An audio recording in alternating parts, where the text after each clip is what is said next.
இந்து மதத்தை பற்றிய வரலாறே கூட இன்னும் பல பேருக்கு தெரியல. என்ன நினைச்சிட்டு இருக்கிறாங்க, இந்து மதம்னு சொன்னாலேயே அது இப்போ வெளியில் காட்டப்படுகிற ஒரு வழிபாட்டு முறை இருக்குல்ல, அதுதான் அப்படின்னு நினைச்சிட்டு இருக்கிறாங்க.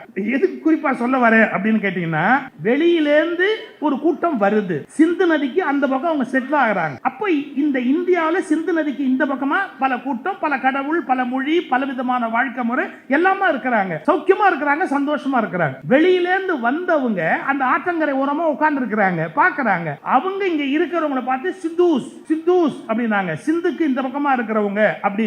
வெளியிலேருந்து வந்த அவங்க தான் முதல்ல சிந்தூஸ்ங்கிற வார்த்தையை பயன்படுத்தினாங்க. அப்புறம் கொஞ்ச நாள் கழிச்சு அவங்க உள்ள வந்தாங்க. நம்ம தான் எல்லாரையும் உள்ள விட்டு பழக்கப்பட்ட ஆளாச்சே, நம்ம உள்ள விட்டோம். நீங்க இப்பவும் புரிஞ்சுக்கிறதுனா ஒரே ஒரு குறிப்பு மட்டும் சொல்லிட்டு போறேன். தமிழர்களுடைய வழக்கம் கல்லறையிலே உடம்பை புதைக்கிற வழக்கம். ஆனா வெளியிலிருந்து வந்தவர்கள் வழக்கம் எரிக்கிற வழக்கம். ஏன் தெரியுமா?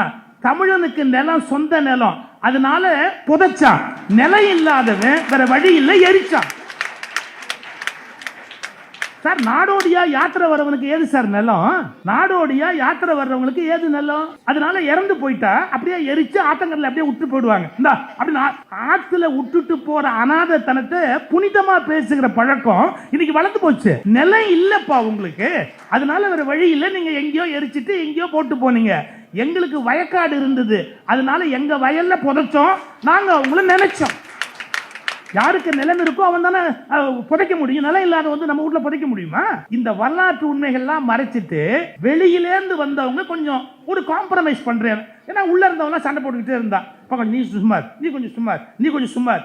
கடைசியில் என்னன்னா, சமாதானம் பண்ணவன் சும்மாவே இல்லை, எல்லாத்தையும் மொத்தமா வாரிட்டான். எப்படி?